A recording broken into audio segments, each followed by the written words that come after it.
우리는 공산주의가 유물론을 가르치고 기독교는 신령한 것을 가르친다고 생각하지만 기독교인들의 생각도 상당히 유물론적인 영향을 받았음을 발견할 수 있습니다.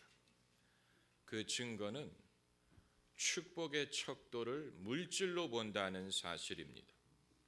그렇지 않습니까? 돈이 많으면 축복을 받은 것이고 돈이 없으면 축복을 받지 못한다라고 생각하는 기독교인들이 많습니다. 우리가 적나라하게 말을 하지 않아서 그렇지 반대로 고난의 이유도 가난에서 쳤습니다. 돈이 없는 것이 고난의 이유라고 생각을 합니다. 우리가 흔히 말하는 불쌍한 사람이란 돈이 없는 사람을 일컫는 것입니다. 반대로 유복한 사람은 돈이 많은 사람이에요. 우리가 신령한 것을 말하고 신령한 것을 사모하지만 우리 중심의 생각은 상당히 유물론적입니다. 그러다 보니까 물질적으로 부유한 사람에게는 고난이 없을 것이라고 생각을 하는 것입니다.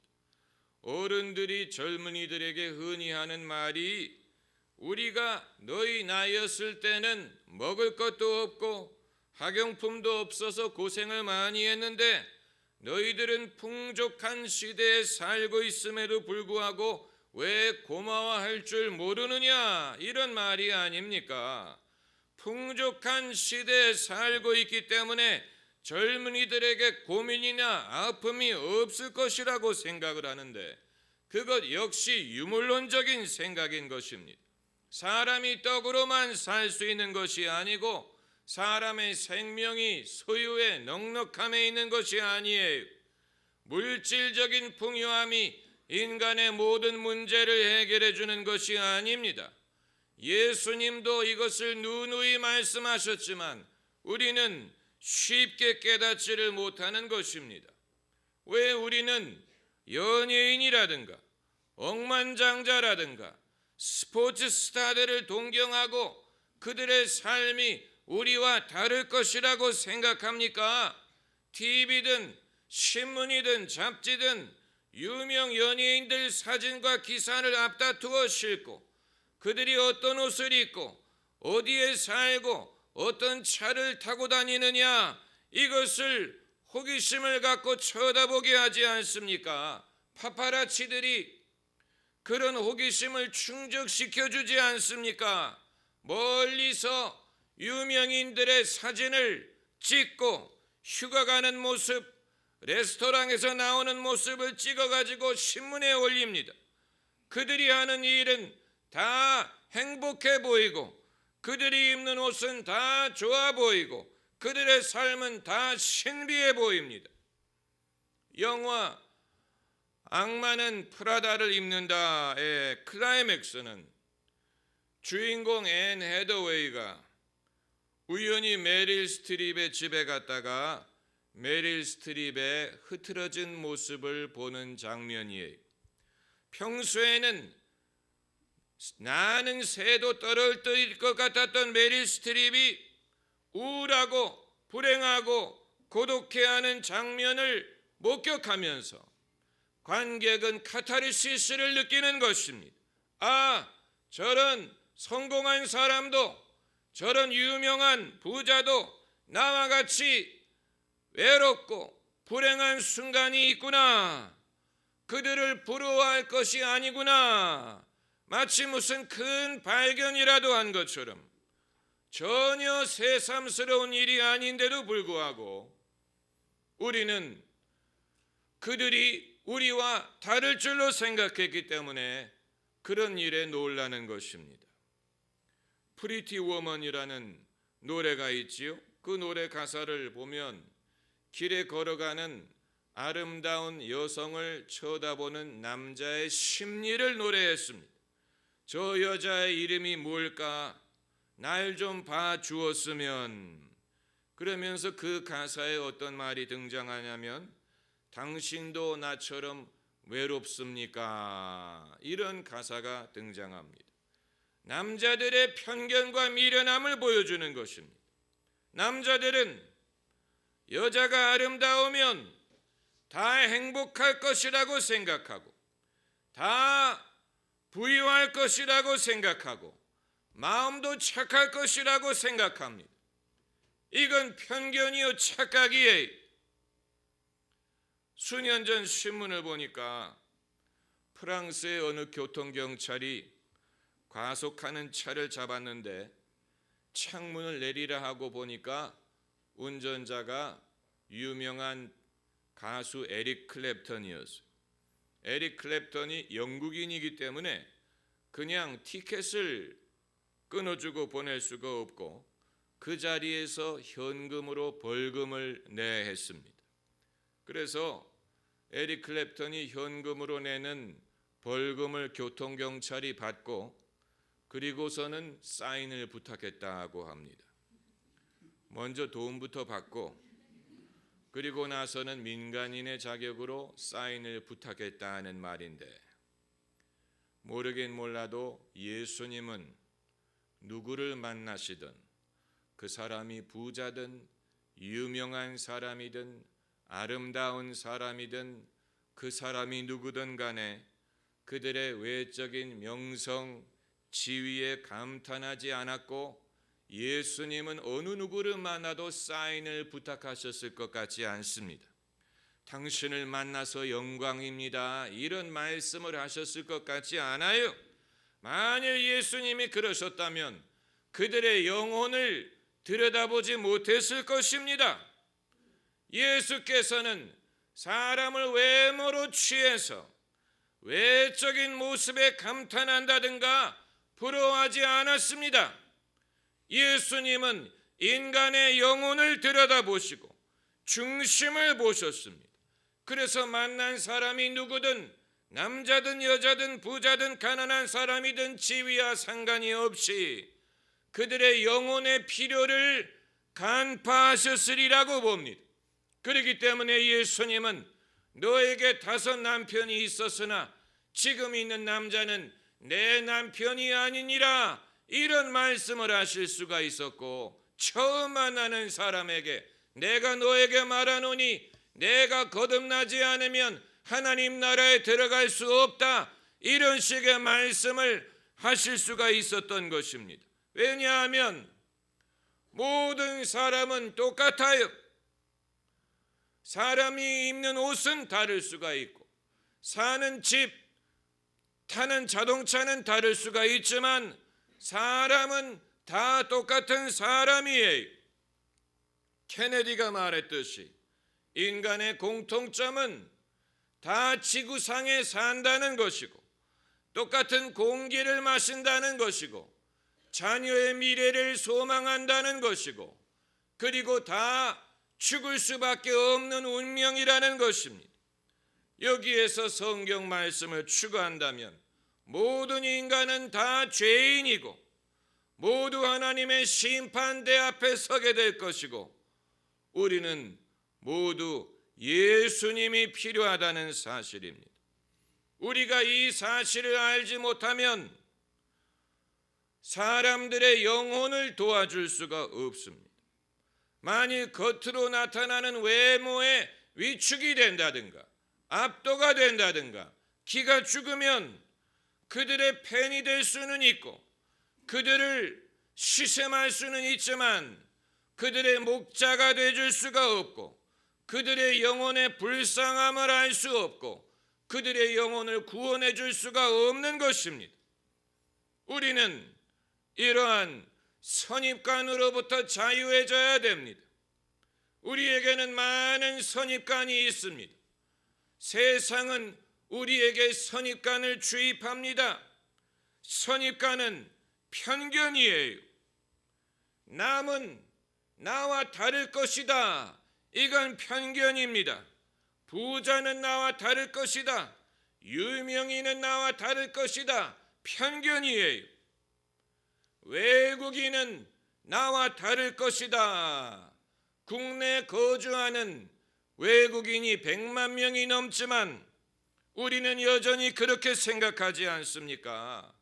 그래서 한국에 왔다간 외국인들이 입을 모아서 하는 말이 한국인들은 인종차별이 심하다라고 말합니다. 우리는 부끄러운 줄 알아야 됩니다.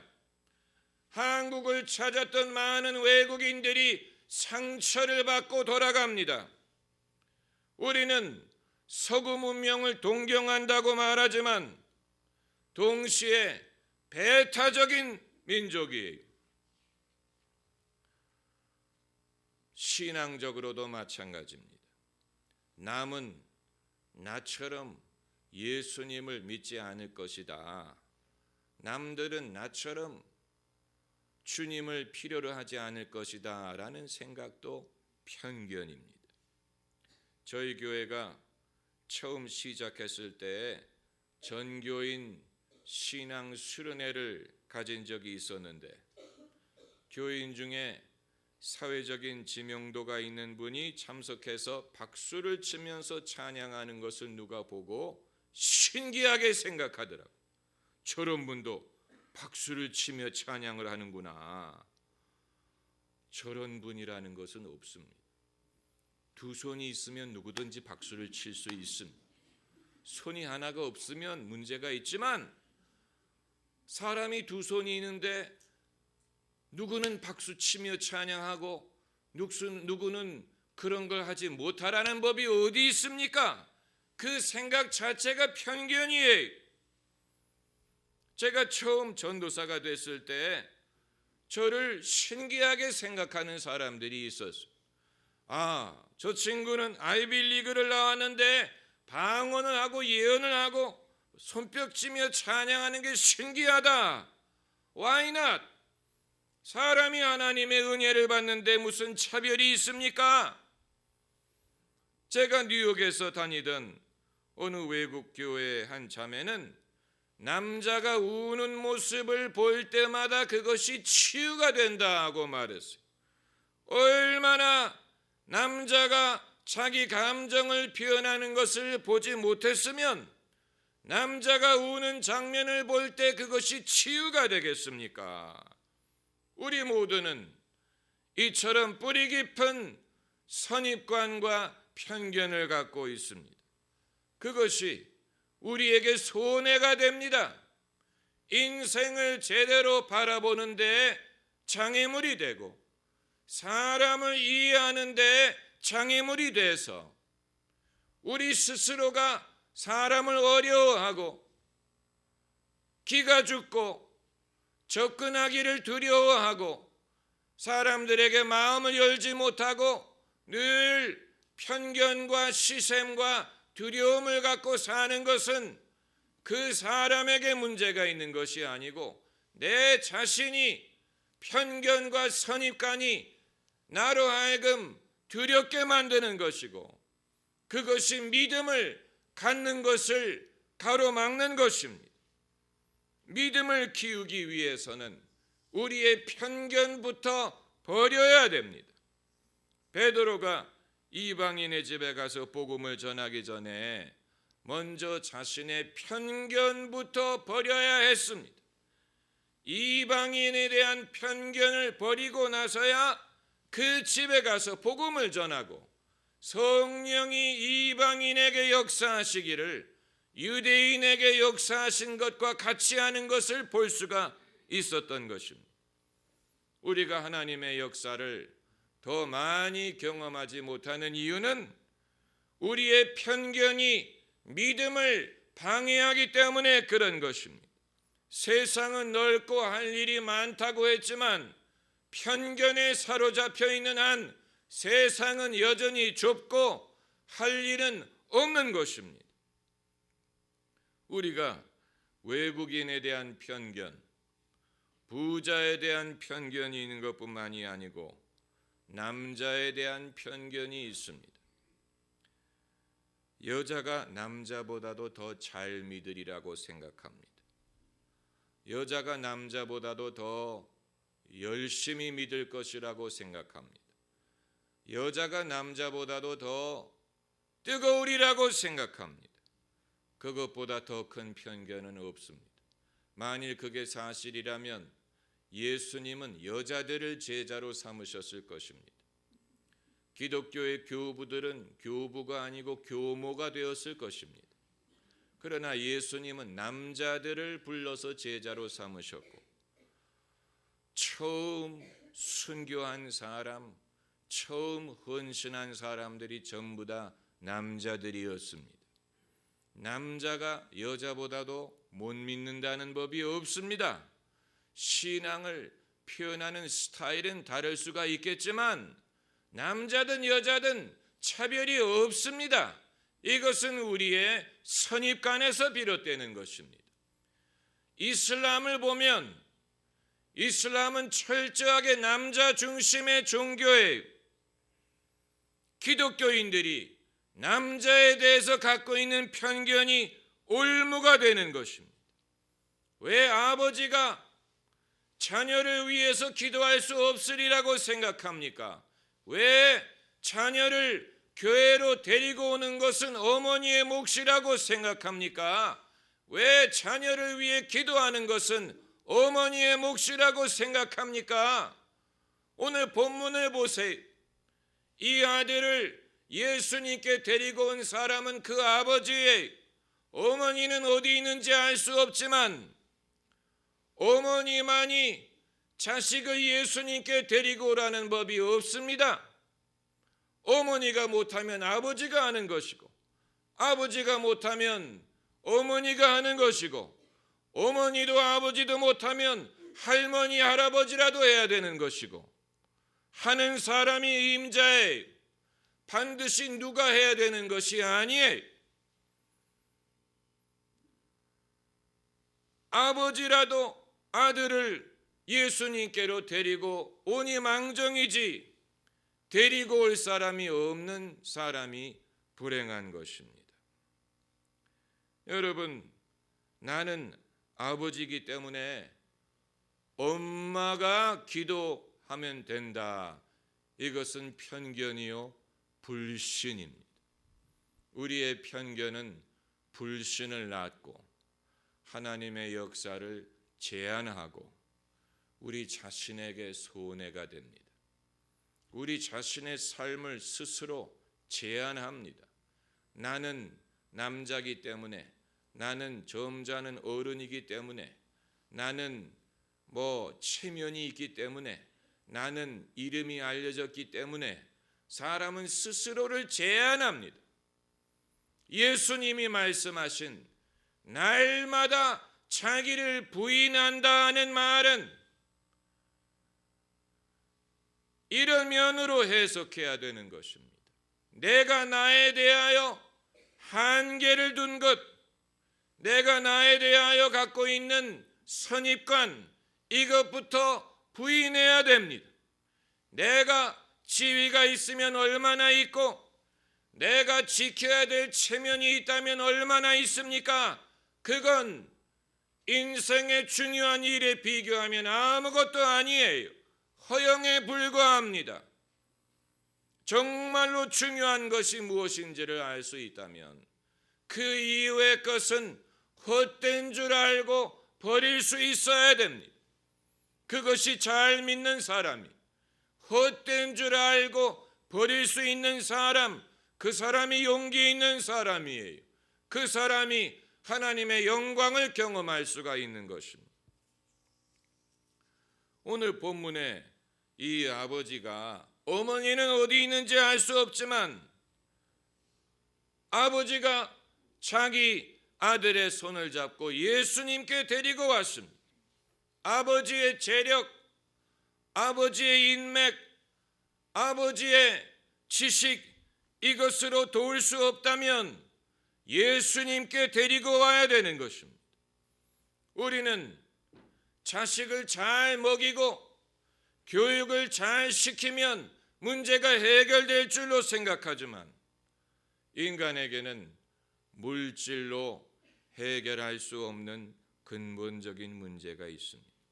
사람이 떡으로만 살 것이 아니요 하나님의 입으로 나오는 모든 말씀으로 살리라고 했습니다.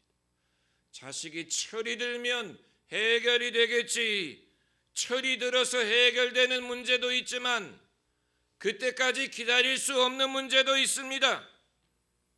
자식이 스스로 믿음을 가지면 해결이 되겠지. 자식이 믿음을 가지는 것이 이상적이지만 그때까지 기다릴 수 없는 일도 있습니다. 그러므로 자식이 아직 믿음이 없다면 부모라도 대신 믿어주어야 됩니다.